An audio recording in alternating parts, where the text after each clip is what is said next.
আজকে আমি বানাবো আটা দিয়ে হালুয়া। আপনারা সম্পূর্ণ ভিডিও দেখতে থাকুন। হ্যালো, আসসালামু আলাইকুম। কেমন আছেন সবাই?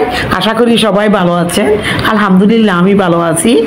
আটা দিয়ে বাসায় যদি কিছু না থাকে আপনারা খুব সহজে আমার মতো এই হালুয়াটি বানিয়ে নিতে পারবেন। আমি একটা পাতিলের মধ্যে পানি দিয়ে দিচ্ছি শিরা করার জন্য। 2 কাপ পানি দিয়ে দিয়েছি। এবার দিয়ে দিচ্ছি 1 কাপ চিনি।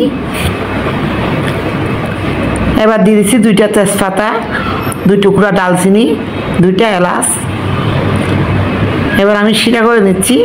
1 চিমটি লবণ দিলাম। দেখুন শিরাটা প্রায় সিদ্ধ হয়ে গেছে। শিরাটা এবার নামিয়ে নিব।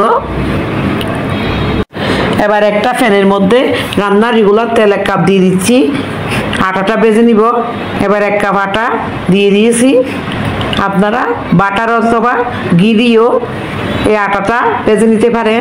এটার জন্য সুগন্ধ বের হয়। ঘন ঘন নেড়ে দিয়ে আটাটা ভেজে নিতে হবে।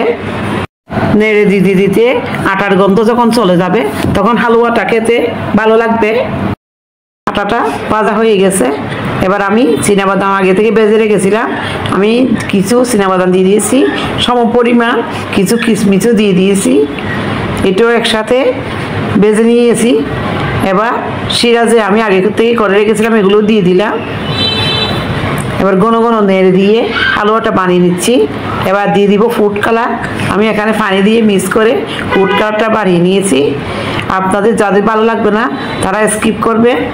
আপনারা রুটি পরোটার সাথে সকাল বিকালের নাস্তা হিসেবে খুব সহজে এভাবে আমার মতো 10 মিনিটে বানিয়ে সার্ভ করতে পারবেন। মেহমান আসলে খুব ঝটপট এভাবে হালুয়াটি বানিয়ে দিতে পারবে। দেখুন হালুয়াটা প্রায় হয়ে গিয়েছে। এবার আর একটু ফ্লেভারের জন্য ঘি দিয়ে দিচ্ছি 1 টেবিল চামচ। এবার একটু নেড়ে দিব। এবার একটা কেকের মোল নিয়েছি, এটাতে আমি ঘি ব্রাশ করে দিয়েছি। এবার হালুয়াটা সেট করে দিব। আপনারা আপনাদের পছন্দ মতো হালুয়াটি সেট করে নিতে পারেন। আমি এবার একটা প্লেটের মধ্যে আমার পছন্দ মতো কেটে নিব। আমি আমার পছন্দ মতো কেটে নিয়ে একটা প্লেটের মধ্যে নিয়ে নিয়েছি। আপনাদের পছন্দ মতো আপনারা কেটে নেবেন। আমার ভিডিওটি যদি আপনাদের ভালো লাগে লাইক দিবেন, শেয়ার করবেন এবং আমাকে ফলো করবেন। আর ইউটিউব থেকে দেখলে সাবস্ক্রাইব করবেন। এভাবে বানিয়ে নিলে আমার ছেলেরা তো খুব পছন্দ করে। আপনারাও খুব সহজে আমার মতো এভাবে বানিয়ে নিতে পারবেন। সবাই ভালো থাকবেন। আল্লাহ হাফেজ।